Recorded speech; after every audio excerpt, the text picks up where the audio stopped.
Good evening friends, मैं मुकेश स्वागत करता हूं आपको इससे बाल मनोविज्ञान के 15 महत्वपूर्ण प्रश्नों के साथ आपका स्वागत करता हूं। फटाफट प्लस आप फ्रेंड जुड़ जाइए और वीडियो लिंक को सभी साथियों को शेयर करिएगा ताकि प्रत्येक साथियों तक हमारे यह वीडियो पहुंचे और सभी सभी प्रशिक्षु भाई बहन सभी सीटेट के अभ्यर्थी इसका लाभ लें, क्योंकि हमने यह सीटेट के लिए बहुत ही महत्वपूर्ण प्रश्नों की सीरीज हम लेकर आए हैं, क्योंकि यहाँ से निश्चित ही आपको लाभ होने वाला। फ्रेंड चलिए प्रश्नों की शुरुआत करते हैं। पहला प्रश्न हमारी स्क्रीन पर जो दिखाया जा रहा है फ्रेंड, वह है मानव व्यक्तित्व का परिणाम है। बहुत ही सिंपल प्रश्न है, बहुत ही मजेदार प्रश्न है। मानव व्यक्तित्व का परिणाम है, क्या है भाई मानव व्यक्तित्व का परिणाम? चलिए गुड इवनिंग सभी को, फिर से गुड इवनिंग भाई। जो लोग अभी जुड़ रहे हैं उन साथियों को भी गुड इवनिंग, स्वागत है आपका ई लर्निंग विद दुर्गेश के इलेक्ट्रॉनिक प्लेटफॉर्म पर, सॉरी एजुकेशनल प्लेटफॉर्म पर आप सभी साथियों का स्वागत है। जी हाँ, बताए फ्रेंड, मानव व्यक्तित्व परिणाम है आनुवंशिकता और वातावरण की अंतःक्रिया का, कि केवल वातावरण का, कि केवल आनुवंशिकता का, कि पालन पोषण और शिक्षा का। बताएं फ्रेंड्स, आनुवंशिकता परिणाम है किसका? जल्दी से बताएं। बहुत अच्छा, चलिए जुलेखा बानो, रश्मि सिंह, सोनी शर्मा, जीतू यादव जी के आंसर आ गए हैं भाई। पारुल सक्सेना, अनामिका जी, नीतू मौर्य, बहुत अच्छा, बहुत बढ़िया, बहुत अच्छा। बिल्कुल ऑप्शन नंबर ए इसका बिल्कुल सही जवाब है और लगभग सभी साथी हमारे बिल्कुल सही आंसर कमेंट कर रहे थे। मानव व्यक्तित्व फ्रेंड आनुवंशिकता और वातावरण की अंतःक्रिया का फलस्वरूप मानव व्यक्तित्व का निर्माण होता है। अब यहाँ पर दो प्रश्न उठते हैं फ्रेंड, आनुवंशिकता और वातावरण। आनुवंशिकता क्या होता है फ्रेंड? आनुवंशिकता से तात्पर्य क्या होता है? जी हाँ, आनुवंशिकता का मतलब होता है फ्रेंड कि माता पिता से उनके संतानों में स्थानांतरित होने वाले गुणों, वो स्थानिक जो गुण होते हैं स्थानांतरित होते हैं, वही आनुवंशिकता को प्रदर्शित करते हैं। जबकि वातावरण क्या होता है फ्रेंड कि ऐसा समाज मतलब बालक के चारों तरफ का आवरण, बालक के चारों तरफ का आवरण जिसमें बालक सीखता है। जी हाँ, जिसमें बालक सीखता है, समझता है, तमाम प्रकार के अनुभव प्राप्त करता है, जो उसके व्यवहार पर प्रभाव डालता है, यह उसका वातावरण होता है। जी हाँ, बढ़ेंगे आगे प्रेजेंट। जी हाँ, चलिए फ्रेंड आगे लेके चलेंगे क्लास को। अगला क्वेश्चन जो स्क्रीन पर दिखाई दे रहा है, चलिए अगला प्रश्न फ्रेंड, शिक्षण अधिगम प्रक्रिया में व्यक्तिगत रूप से ध्यान देना महत्वपूर्ण है क्योंकि? शिक्षण अधिगम प्रक्रिया में व्यक्तिगत रूप से ध्यान देना महत्वपूर्ण है क्यों? चलिए भाई ऑप्शन देख लेते हैं इसके लिए। ए कह रहा है शिक्षण प्रशिक्षण कार्यक्रम ऐसा ही बताया गया है। बी कह रहा है इससे प्रत्येक शिक्षार्थी को अनुशासित करने के लिए शिक्षकों को बेहतर अवसर मिलते हैं। सी कह रहा है बच्चों की विकास दर भिन्न होती है और वो भिन्न भिन्न तरीके से सीखते हैं। और डी कह रहे हैं शिक्षार्थी हमेशा समूहों में ही बेहतर सीखते हैं। तो बता फ्रेंड, इस क्वेश्चन नंबर के लिए अपने आंसर कमेंट करें। शिक्षण अधिगम प्रक्रिया व्यक्तिगत रूप से ध्यान देना चाहिए, शिक्षण अधिगम प्रक्रिया में व्यक्तिगत रूप से ध्यान देना चाहिए क्योंकि? चलिए बहुत अच्छा, ऑप्शन आने शुरू हो गए। एकता जी, चंदन प्रसाद, थर्ड ऑप्शन, बहुत अच्छा। और भी सभी साथी अपने आंसर कमेंट करिए और वीडियो को जल्दी जल्दी शेयर करिएगा। वीडियो को जल्दी जल्दी सभी ग्रुपों में, फेसबुक, व्हाट्सएप, इंस्टाग्राम, ट्विटर, जहां पे भी आप जुड़े हैं हर जगह इस वीडियो को सभी साथियों तक शेयर करिएगा ताकि सभी जरूरतमंद साथियों के साथ ये वीडियो पहुंचे और अपनी तैयारी को आगे बढ़ाएं। क्योंकि प्रैक्टिस सफलता का एक की होता है, चाबी होती है। अगर आप जितना प्रैक्टिस करेंगे उतनी चीजें आपकी मैच्योर होती चली जाएंगी। चलिए भाई, थर्ड विकास पर 100 पर चाहिए, बहुत अच्छा, बिल्कुल लगभग सभी साथी हमारे बिल्कुल सही आंसर कमेंट कर रहे हैं। बहुत बढ़िया, option number C is the right answer. Option number C इसका बिल्कुल सही जवाब है और लगभग जितने भी साथी अभी हमसे जुड़े हैं वह सभी लोग बिल्कुल सही आंसर कमेंट कर रहे हैं भाई। शिक्षण अधिगम प्रक्रिया में जो व्यक्तिगत रूप से ध्यान देना महत्वपूर्ण है क्योंकि बच्चे के विकास दर भिन्न भिन्न होती है और वह भिन्न तरीकों से सीखते हैं। मतलब कहने का फ्रेंड, व्यक्तिगत भिन्नता का ध्यान दिया जाता है। व्यक्तिगत सीखने की प्रक्रिया में फ्रेंड व्यक्तिगत रूप से ध्यान देना किसका ध्यान दिया जाता है? व्यक्तिगत भिन्नता को। व्यक्तिगत भिन्नता क्या होती है? प्रत्येक छात्र अलग अलग तरीके के सोचते हैं, अलग अलग तरीके की उनकी बुद्धिलब्धि होती है, अलग अलग तरीके की उनकी रुचि होती है। सबके मतलब भिन्न भिन्न अभिरुचि वाले, भिन्न भिन्न योग्यता वाले, भिन्न भिन्न क्षमता वाले को लेकर सबको एक साथ अलग अलग तरीके से सिखाना होता है। यही सबसे महत्वपूर्ण कार्य होता है शिक्षण अध्ययन प्रक्रिया में। तो ऑप्शन नंबर सी इसका बिल्कुल सही जवाब है। बहुत अच्छा, बढ़ेंगे आगे भाई। चलिए अगला प्रश्न, प्राय शिक्षार्थी की त्रुटियां की ओर संकेत करती है भाई। प्राय बालकों की त्रुटियां की ओर संकेत करती भाई, किसकी तरफ संकेत करती हैं? ध्यान से देखेंगे। ऑप्शन ए यांत्रिक अभ्यास की आवश्यकता, बी सीखने की अनुपस्थिति, सी कह रहा है शिक्षार्थियों की सामाजिक आर्थिक स्तर, और डी कह रहा है वे कैसे सीखते हैं। तो बताएं फ्रेंड, इस क्वेश्चन के लिए अपने आंसर कमेंट करें कि प्राय शिक्षार्थी त्रुटियों की ओर, प्राय शिक्षार्थी की जो त्रुटियां हैं की ओर संकेत करती हैं। खाली स्थान पे हमको भरना है, जल्दी से बताएं की ओर संकेत करती है। कि अगर कोई बालक है और सीखने में वो त्रुटि कर रहा है तो उसकी त्रुटि किस बात की तरफ संकेत करती है, आपको आंसर देना है। जल्दी से बताएं क्या होगा। इस वीडियो को सभी साथियों से शेयर करिएगा। आपको डेली हम 6:30 बजे प्रतिदिन 6:30 पर हम आपके साथ लाइव आ जाते हैं 15 महत्वपूर्ण प्रश्नों के साथ इस दिन। इसलिए निरंतर आप डेली प्रतिदिन 6:30 बजे आप हमसे जुड़ जाए। और जिन साथियों को इस वीडियो के लिंक नहीं मिल पाते हैं वो टेलीग्राम ऐप इंस्टॉल करिए, उस पर बिना स्पेस दिए दुर्गेश तक सर्च करिए और ई लर्निंग विद दुर्गेश से जुड़ जाइए। समस्त वीडियो के नोटिफिकेशन आपको टाइम से मिल जाएंगे। जी हाँ, टाइमली आपको समस्त वीडियो के नोटिफिकेशन मिल जाएंगे और आप आसानी से हमारे साथ जुड़ जाएंगे। जी हाँ, और अधिक से अधिक संख्या में वीडियो को शेयर करिए फ्रेंड्स, सभी साथियों तक पहुंचाए वीडियो को, जिससे सभी अपनी तैयारी को और भी कंटिन्यू कर सके और भी निरंतरता बना सकें। तो आते हैं प्रश्न फ्रेंड। चलिए मुकेश सरोज जी, सर मेरा नाम लीजिए। बिल्कुल भाई, सबका नाम लेंगे। ममता गौड़, आलिया अंसार, निविता तिवारी जी। चलिए इस प्रश्न के लिए संदीप 15 सर 15। चलिए जल्दी से बताएं भाई क्या होगा इसका सही जवाब। डी। सर मुझे नोट्स चाहिए जो कोई मिल रहे हैं, जो भी। चलिए देखिए भाई, जल्दी से बताएं। डी ज्यादातर साथी हमारे कमेंट कर रहे हैं। आप संदीप गौड़, एकता माथुर जी, प्रीति कुमारी जी, मनोज कुमार जी और भी सभी साथी अपने आंसर कमेंट करें। फटाफट अपने आंसर कमेंट करें जितने भी लोग जुड़े हैं। संदीप कुमार जी, सर मुझे 30 में 30 चाहिए। बिल्कुल 30 में 30 आएगा। केवल जुड़े रहिए, निरंतर पढ़ाई करते रहिए, मेहनत करते रहिए, जुड़े रहिए हमारे साथ। जो टारगेट आपने बनाया, जो टारगेट हमने बनाया है जरूर अचीव करेंगे। 30 में 30 का जो हम लक्ष्य बनाए हैं, इस बार सीडीपी 30 में 30 बिल्कुल आएगा, निश्चित ही आएगा। क्योंकि आना कहाँ से आएगा? आएगा यहीं से, कहीं बाहर नहीं जाना। केवल रेगुलर निरंतर से आप पढ़ाई करते रहिएगा, जुड़े रहिएगा हमारे साथ। निश्चित ही हम 30 में 30 के लक्ष्य जो बनाए हो जरूर प्राप्त करेंगे। चलिए आते हैं प्रश्न फ्रेंड। देखिए इसका जो सही जवाब है वो ऑप्शन नंबर ए, यांत्रिक अभ्यास की आवश्यकता है। यांत्रिक अभ्यास की आवश्यकता है, ऑप्शन नंबर ए इसका बिल्कुल सही जवाब है। अब क्यों है उसको ध्यान से सुनेंगे।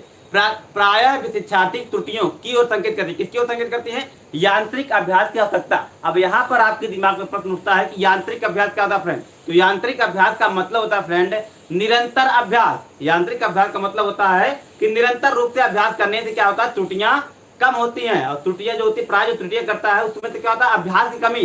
तो यदि वो निरंतर अभ्यास करता है तो उसकी त्रुटियां कम हो जाती हैं। तो निरंतर अभ्यास की आवश्यकता होती है। तो ऑप्शन नंबर ए इसका बिल्कुल सही जवाब है, क्योंकि अभ्यास में कमी है, इसी वजह से त्रुटियां हो रही हैं। जी हाँ, तो ऑप्शन नंबर ए इसका बिल्कुल सही जवाब है। आप ध्यान रखेंगे, ऐसी गलती आपको दोहरानी नहीं है। चलेंगे आगे भाई। अगला, निम्नलिखित में से कौन सा सीखने का क्षेत्र है? निम्नलिखित में से कौन सा सीखने का क्षेत्र है? ए भावात्मक, बी आध्यात्मिक, सी व्यवसायिक, डी अनुभविक। बताइए भाई, निम्नलिखित में से कौन सा सीखने का क्षेत्र है? जल्दी से अपना आंसर कमेंट करें फ्रेंड। भावात्मक की, आध्यात्मिक की, व्यवसायिक की, अनुभविक, जल्दी से बताएं। सभी फ्रेंड अपने आंसर कमेंट बॉक्स में जरूर लिखें। जितने भी साथी हमारे जुड़े हुए हैं, फेसबुक पर हमें देख रहे हैं और अभी हमारे चैनल पे हमको देख रहे हैं, सभी लोग अपने आंसर कमेंट करें फ्रेंड। क्योंकि अपने आंसर कमेंट करके आप अपनी तैयारी को देखेंगे, कितनी तैयारी आपकी हुई है, कितनी तैयारी आपकी बाकी है, ये सारी बातें आप क्लियर करेंगे। जी हाँ, इसलिए अपने आंसर जरूर टाइप करें और वीडियो के लास्ट में अपने स्कोर भी जरूर कमेंट करें। वीडियो के लास्ट में सभी साथी अपने स्कोर जरूर कमेंट करें कि कितना आपने सही किया, कितने क्वेश्चन आपके गलत हुए, क्योंकि सही और गलत से फ्रेंड आपको मोटिवेशन मिलेगा। जी हाँ, आते हैं प्रश्न पर, अपने आंसर कमेंट करें क्या होगा इसका सही जवाब।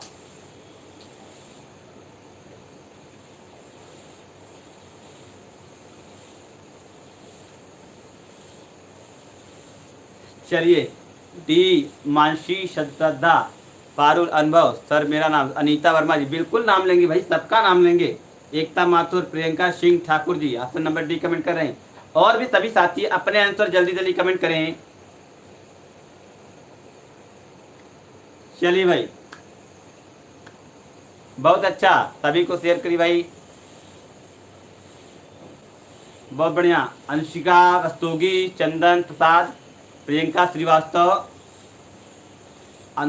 अनिका चतुर्वेदी, अर्चना राव जी, पूजा पटेल, सर बहुत बढ़िया, बहुत बेहतर। Option number D the right answer.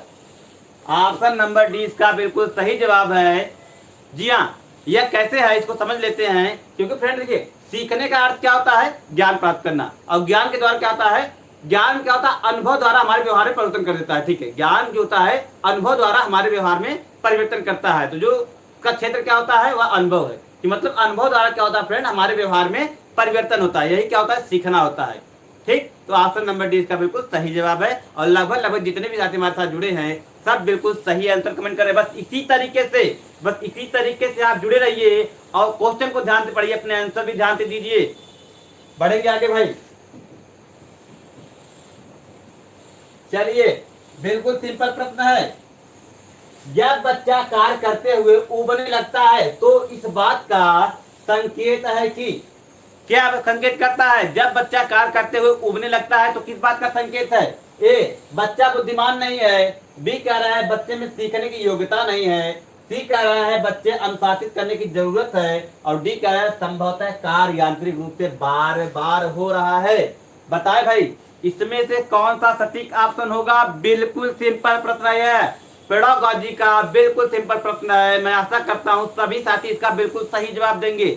जी हाँ, जल्दी से अपने आंसर कमेंट करें कि बहुत बेहतर, बहुत अच्छा, बस यही चाहिए।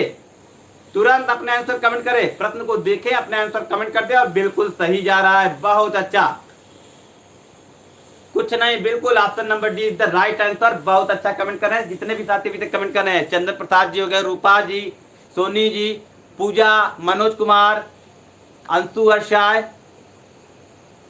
आलिया अंसार, लगभग जितने भी साथी अभी जुड़े हुए हैं सब बिल्कुल सही आंसर कमेंट कर रहे हैं। बस इसी तरीके से option number D the right answer. क्योंकि क्या होता है फ्रेंड, यदि कोई कार्य निरंतर रूप से किसी बालक से करवाया जाता है, किसी छात्र से करवाया जाता है तो वह उबने लगता है। जी हाँ, कोई भी कार्य निरंतर आप करवाते हैं, जैसे होता क्या है, यदि बच्चे से आप प्राथमिक स्तर का बच्चा है, यदि प्रतिदिन उससे आप 1 से लेकर 10 तक गिनती लिखवाते तो उबने लगता है। वह चाहता है कि सर आप 11 पे चलिए, आप 11 पे चलिए, 11 से 20 तक लिखवाइए। आप क्यों 1 से 10 तक बार बार लिखवाते हैं, आप 11 से 20 की तरफ भी बढ़िए। यह बच्चा चाहता है, तो वही अगर आप वही कार्य करवाएंगे बार बार तो वह उबने लगता है। इसलिए कक्षा को रुचिकर बनाने के लिए, शिक्षण अधिगम को सफल बनाने के लिए आपको तरह तरह के प्रयोग करने चाहिए, तरह तरह की गतिविधियां करनी चाहिए। जी हाँ, इस बात का भी ध्यान रखा चाहिए कि कक्षा में बालक उबे न, ये समस्त बातें ध्यान रखनी चाहिए। संदीप कुमार जी, मेरा शुभ नाम है मुकेश शर्मा, मैं जौनपुर से बिलोंग करता हूं भाई। संदीप कुमार जी, मैं जौनपुर से बिलोंग करता हूं। बहुत बढ़िया, बढ़ेंगे आगे भाई।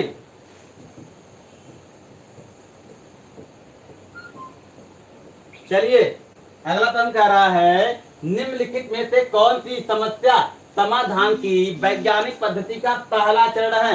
निम्नलिखित में से कौन सी समस्या समाधान की वैज्ञानिक पद्धति का पहला चरण है। ए, समस्या के प्रति जागरूकता, बी कह रहे हैं प्रासंगिक जानकारी को एकत्र करना, सी कह रहे हैं प्राकल्पना का निर्माण करना, और डी कह रहे हैं प्राकल्पना का परीक्षण करना। तो बताए फ्रेंड, बिल्कुल सिंपल प्रश्न आपकी स्क्रीन पर दिखाई दे रहा है।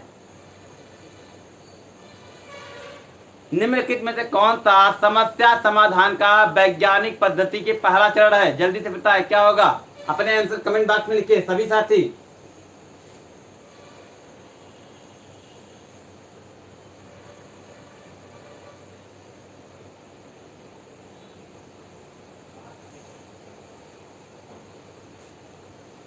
चलिए, अंशुल यादव जी यूपी, आलिया जी, क्षमा, और भी सभी साथी बताए भाई। Neetu Singh ji option number 1 comment कर रहे हैं। जल्दी सभी साथी अपने आंसर कमेंट करें भाई।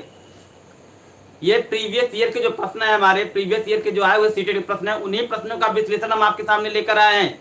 जी हाँ, उन्हीं प्रश्नों के विश्लेषण हम आपके सामने प्रस्तुत कर रहे हैं। जी हाँ, क्योंकि आप वह गलती न करें। क्षमा गौतम, एकता माथुर, और भी सभी साथी अपने आंसर कमेंट करें। जल्दी जल्दी अपने आंसर कमेंट बॉक्स में लिखे, जल्दी जल्दी का आंसर। जी हाँ, बहुत बेहतर, जल्दी से बताएं भाई, आंसर कमेंट करें फटाफट। Diksha Prajapati option number B comment कर रहे हैं, और भी सभी साथी अपने आंसर कमेंट करें जल्दी जल्दी। अनीता वर्मा, हीना कुमारी, पूजा पटेल, प्रियंका श्रीवास्तव जी, बहुत बेहतर। ऑप्शन नंबर 1 कमेंट करने वाले साथी बिल्कुल सही हैं। Option number 1 the right answer. पहला चरण क्या होता है फ्रेंड? जो पहला चरण होता है वो समस्या के प्रति जागरूकता की, मतलब समस्या कैसी है आपकी, उसका सीमांकन करना। समस्या कैसी है, कितनी बड़ी है, कितनी छोटी है, किस स्तर की है, ये समस्त बातें सबसे पहले जानकारी जरूरी होती है कि समस्या किस स्तर की है, किस तरीके से इसको हल जोड़ा जाए, कैसी समस्या है, क्या है, सबका पूरी तरीके से जागरूकता, पूरी जानकारी इकट्ठा करना, पूरी तरीके से जागरूकता को जानना, उसको अच्छे से समझना, क्या है समस्या, किस प्रकार से हल होगी, किस स्तर की है, छोटे स्तर की है, बड़े स्तर की है, कितने हद तक की है, कहाँ तक है, इस समस्त बातों को जानना ही समस्या के प्रति जागरूकता होती है फ्रेंड। ऑप्शन नंबर ए इसका बिल्कुल सही जवाब है। और जितने भी साथी ऑप्शन नंबर 1 कमेंट कर रहे थे सब बिल्कुल सही हैं। जी हाँ, कल्पना, कविता रानी जी, सर सुपर टेट की क्लास कब से होगी? भाई देखिए, सीटेट के बाद से हम सुपर टेट की क्लास इसी तरीके से प्रैक्टिस सेट लेकर आएंगे। जी हाँ, सुपर सीटेट के जस्ट बाद आपको सुपर टेट के ही बारे में सोचा जाएगा। जी हाँ, तो सीटेट के बाद सुपर टेट की क्लास आपको मिलनी शुरू हो जाएगी। तो आते हैं अगले प्रश्न की तरफ फ्रेंड।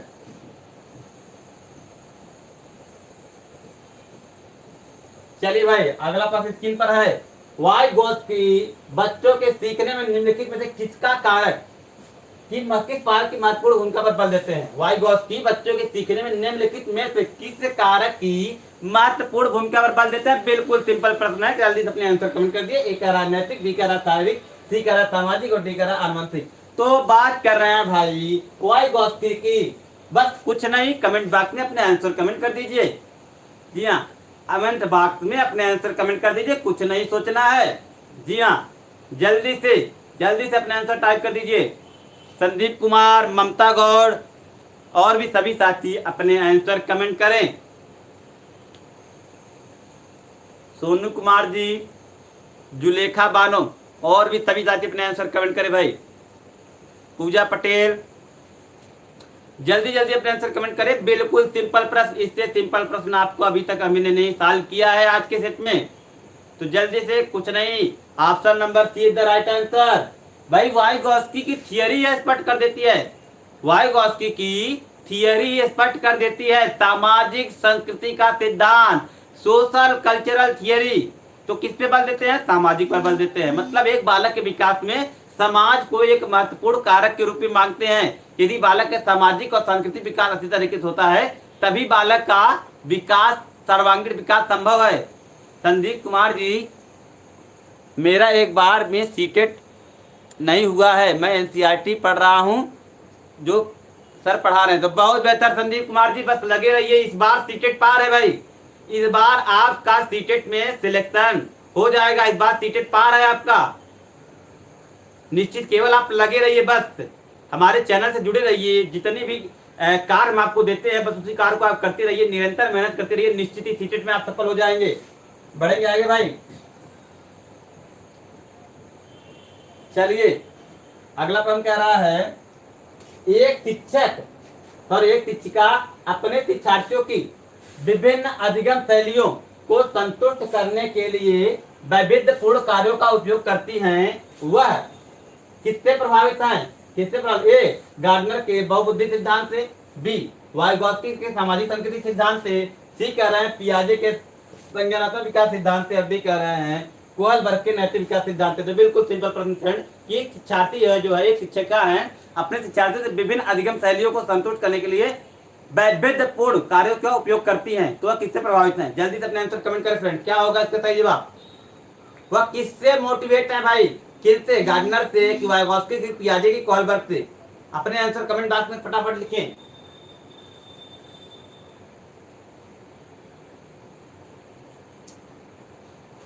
जल्दी से अपने आंसर कमेंट बॉक्स में लिखे भाई, आपके कमेंट हमें नहीं दिखाई दे रहे हैं।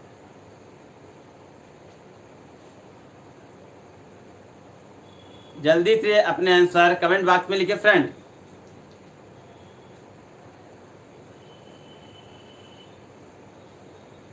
बताएं क्या होगा इसका सही जवाब।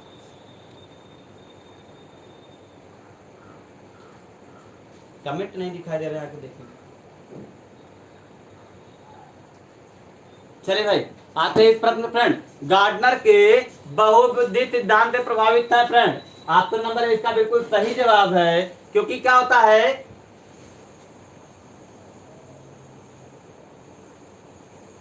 चलिए, वह गार्डनर के बहुबुद्धि सिद्धांत से प्रभावित हैं। क्योंकि होता क्या है फ्रेंड, गार्डनर के बहुबुद्धि में क्या होता है, वह विभिन्न प्रकार के बालकों की बुद्धियों के बारे में अध्ययन करती हैं। उस प्रकार से सभी के अध्ययन के पश्चात वो क्या करती हैं, विभिन्न प्रकार के अधिगम शैलियों के द्वारा, अधिगम के द्वारा मतलब अधिगम विधियों के द्वारा, शिक्षण विधियों के द्वारा वह प्रत्येक बालक को संतुष्ट करने का प्रयास करती है। तो मतलब फ्रेंड, वह जो शिक्षिका है वह गार्डनर के बहुबुद्धि सिद्धांत से प्रेरित है। ऑप्शन नंबर इसका बिल्कुल सही जवाब है। बहुत अच्छा। चलिए भाई, आगे बढ़ेंगे।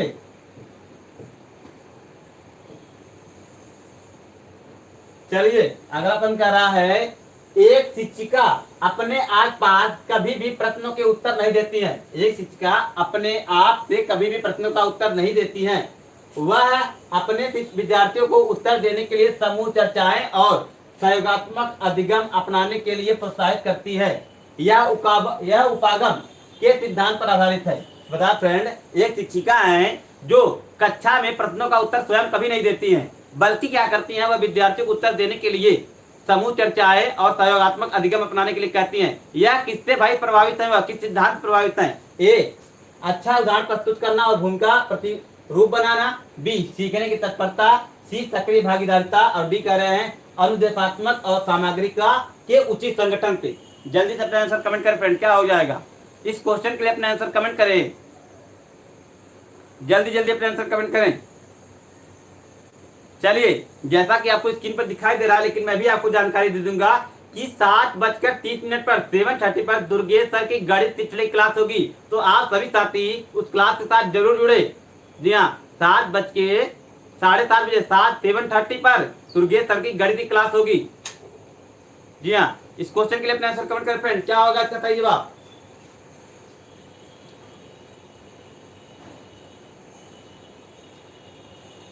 भाई वो खुद से बहुत बेहतर। चलिए, पूजा Patel, Sandeep Kumar ji option number B comment करें। प्रीति कुमारी प्रीति ऑप्शन नंबर सी। एकता माथुर, संदीप कुमार बी, बहुत बेहतर। जितने भी लोग ऑप्शन नंबर सी कमेंट कर रहे हैं सब बहुत बेहतर आंसर कमेंट करें भाई, क्योंकि वह खुद से देने का मतलब नहीं क्या फ्रेंड, वह समूह में यदि आंसर देने की बात करें। सक्रिय भागीदारिता का मतलब होता है फ्रेंड कि प्रत्येक बच्चे को समस्या में इन्वॉल्व करके वह उसका उत्तर उनसे खोजने के लिए कहती हैं। इनसे क्या होता है फ्रेंड, बालकों के संज्ञान में वृद्धि होती है, उनकी सोचने समझने और समस्या को हल करने की जो प्रविधि, जो तकनीकी है, उसमें वृद्धि होती है। इसलिए वह समस्या का उत्तर, प्रश्नों का जवाब स्वयं न देकर उनको समूह में चर्चा करके उत्तर ढूंढने के लिए कहती हैं। मतलब उनका जो उद्देश्य है फ्रेंड, वह इस सिद्धांत प्रभावित है कि सक्रिय भागीदारी के द्वारा, मतलब समूह में चर्चा के माध्यम से बालक सीखते हैं। तो ऑप्शन नंबर सी इसका बिल्कुल सही जवाब है। बहुत बेहतर, option number see the right answer. बढ़ेंगे आगे भाई। चलिए, अगला प्रश्न कह रहा है, निम्नलिखित में से कौन सा शिक्षक से संबंधित अधिगम को प्रभावित करने वाला कारक है? निम्नलिखित में से कौन सा शिक्षक से संबंधित अधिगम को प्रभावित करने वाला कारक है? ए, शिक्षण अधिगम संसाधन की उपलब्धता। बी, विषय वस्तु या अधिगम अनुभव की प्रकृति। सी कह रहा है विषय वस्तु में प्रवीणता। और डी कह रहा है बैठने की उचित व्यवस्था। तो बताया फ्रेंड, शिक्षण अधिगम, शिक्षक से संबंधित अधिगम को प्रभावित करने वाला कारक कौन सा है? जल्दी से बताया अपने आंसर, जल्दी से कमेंट बॉक्स में अपने आंसर लिखे, क्या होगा इसका सही जवाब?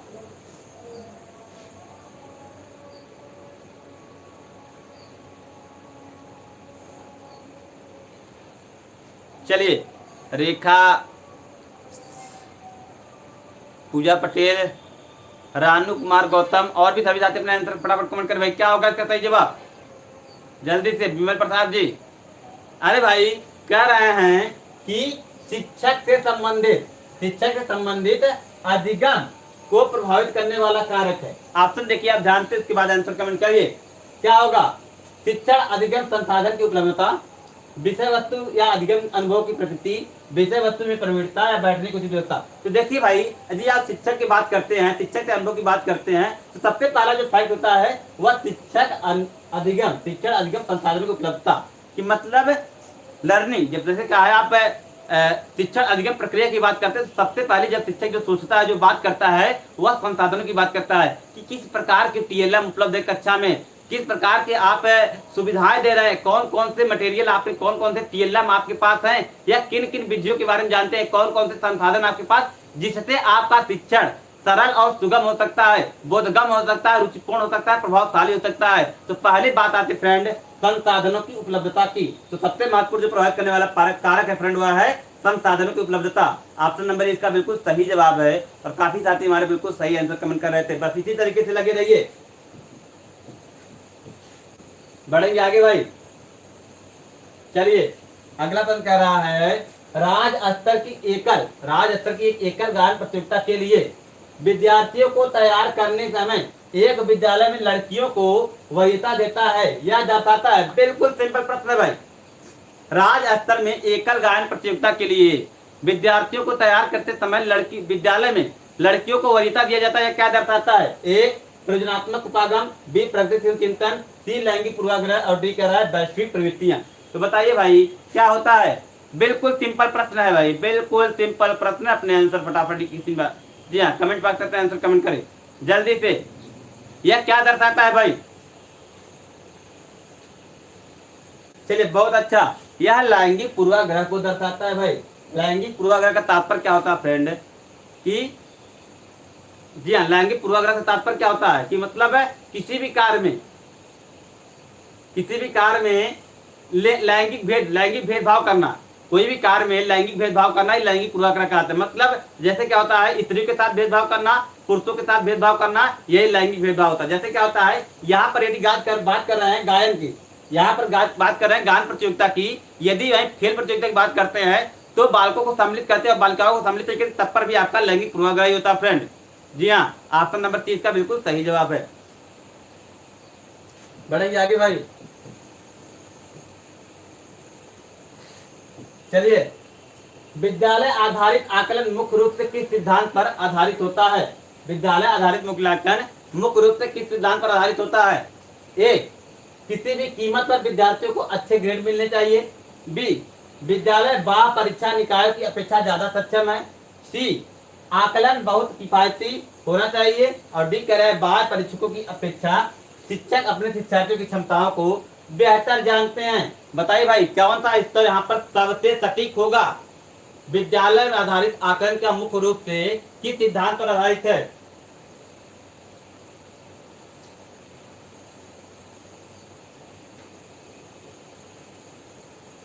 भाई बिल्कुल सिंपल प्रश्न, अपने आंसर फटाफट कमेंट कर दीजिए भाई। बिल्कुल बहुत बेहतर।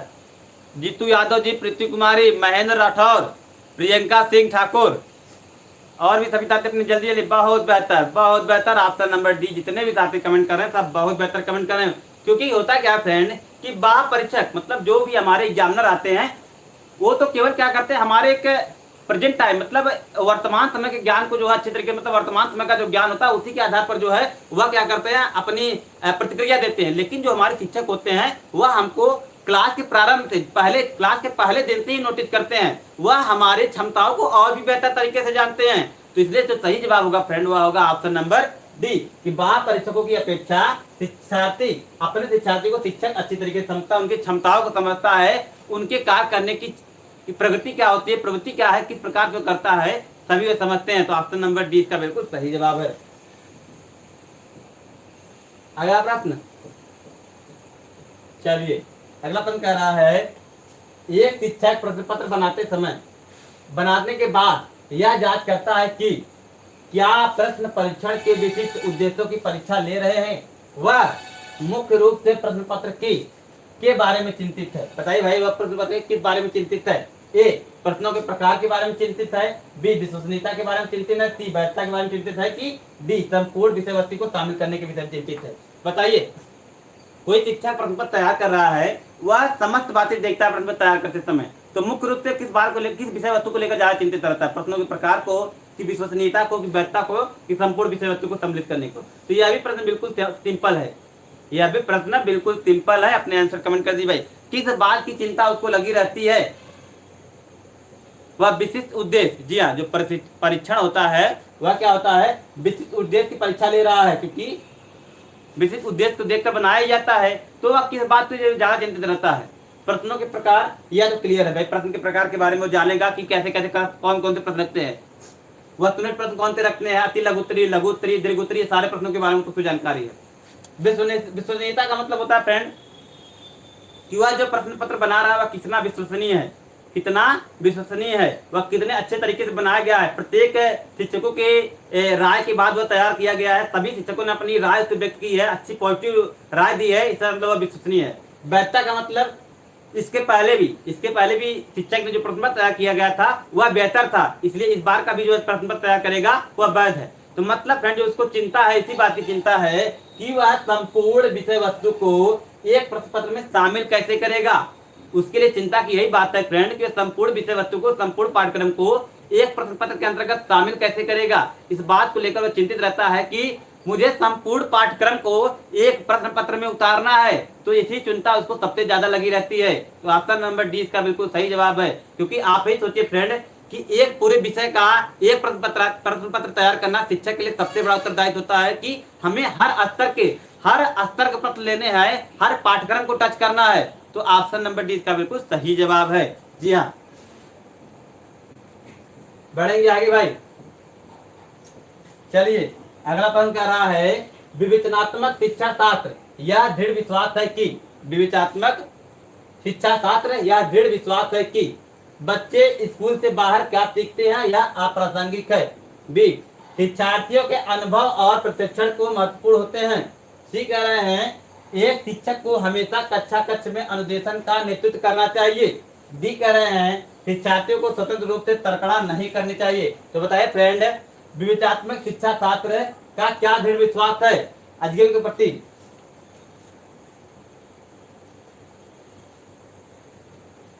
जल्दी से बताएं फ्रेंड। जी हाँ, अपने आंसर फटाफट कमेंट करें। क्या होगा फ्रेंड, जल्दी से बताएं। चलिए, पारू सक्सेना जी 2 होगा उत्तर, ओम प्रकाश सैनी 2, बी कमेंट कर रहे हैं ममता गौड़। अभी सभी और भी सभी साथी अपने आंसर कमेंट बॉक्स में लिखे जल्दी जल्दी भाई। क्या होगा, जल्दी जल्दी अपने आंसर लिखें। चलिए देखिए फ्रेंड, विवेचनात्मक शिक्षा शास्त्र का जो दृढ़ विश्वास तो वह है कि शिक्षार्थियों के अनुभव और प्रशिक्षण को महत्वपूर्ण होते हैं। शिक्षार्थी के अनुभव और प्रशिक्षण ये ज्यादा मायने रखते हैं। विवेचनात्मक शिक्षा शास्त्र नीति की व्याख्या करता है, यही बातें स्पष्ट रूप से करता है कि जो विद्यार्थी के अनुभव होते हैं और जो उनके प्रशिक्षण मतलब जो उनके देखने की क्षमता होती है, यह 2 चीजें ज्यादा महत्वपूर्ण रखती हैं कि किस दृष्टिकोण से विद्यार्थी देखता है और क्या उसके प्रति अनुभव है। तो ये 2 बातें ज्यादा महत्वपूर्ण रखती है उसकी। ठीक है, तो ऑप्शन नंबर 20 का बिल्कुल सही जवाब है।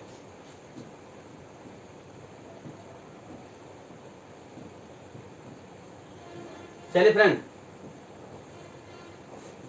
अगला प्रश्न कह रहा है शिक्षार्थी वैयक्तिक भिन्नता प्रदर्शित करते हैं, अतः शिक्षार्थी वैयक्तिक भिन्नता को प्रदर्शित करते हैं, अतः शिक्षक को क्या करना चाहिए? कठोर अनुशासन सुनिश्चित करना चाहिए, परीक्षा की संख्या बढ़ा देनी चाहिए, डी अधिगम की एक समान गति पर बल देना चाहिए, और डी कह सीखने के विभिन्न अनुभवों को उपलब्ध कराना चाहिए। बताइए फ्रेंड, कौन सा विकल्प यहाँ पर बिल्कुल सटीक होगा? शिक्षार्थी वैयक्तिक भिन्नता को प्रदर्शित करते हैं, अतः शिक्षक को किस कार्य पर बल देना चाहिए? कठोर अनुशासन बढ़ा देना चाहिए, परीक्षा की संख्या बढ़ा देनी चाहिए, अधिगम एक समान कर देना चाहिए, कि सीखने के विभिन्न अनुभव पर अनुभव उपलब्ध कराना चाहिए। बताइए कौन सा विकल्प बिल्कुल सही होगा?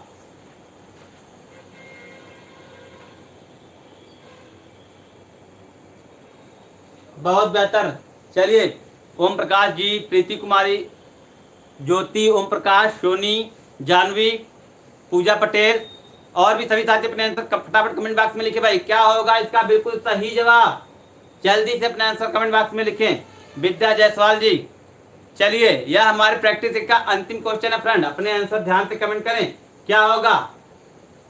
बहुत बेहतर, ऑप्शन नंबर डी। जितने भी साथी कमेंट कर रहे हैं लगभग सभी साथी जिनके नाम मैं देख पा रहा हूँ स्क्रीन पर, लगभग सभी साथी बिल्कुल सही आंसर कमेंट कर रहे हैं फ्रेंड भाई, कि सीखने के विभिन्न अनुभवों को उपलब्ध कराना चाहिए। व्यक्तिगत भिन्नता का मतलब होता है फ्रेंड कि प्रत्येक छात्र अलग अलग तरीके से सीखता है, उनकी रुचियां अलग अलग है, उनकी सीखने की क्षमता अलग अलग है। जी हाँ, वह प्रत्येक जो बालक है उसके विचार करने की, उसके सोचने समझने की क्षमता, उसकी रुचि, उनकी बोध क्षमता, उनकी मानसिक योग्यताएं सारी अलग अलग है। तो शिक्षक का दायित्व यही बनता है कि सीखने के जितने भी अनुभव उसके पास है समस्त अनुभव का प्रयोग करे, उसके बाद शिक्षण अध्ययन प्रक्रिया को संपन्न बनाए, संपूर्ण बनाए। तो ऑप्शन नंबर डी इसका बिल्कुल सही जवाब होगा।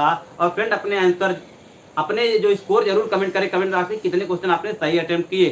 तो फ्रेंड इसी के साथ इस वीडियो में बस इतना ही। पुनः कल 6:30 बजे हम आपके साथ लाइव होंगे, तो निश्चित ही आप हमारे साथ जुड़िए और वीडियो लिंक को सभी साथियों तक पहुंचाइए। तब तक के लिए best of luck, thank you, good bye.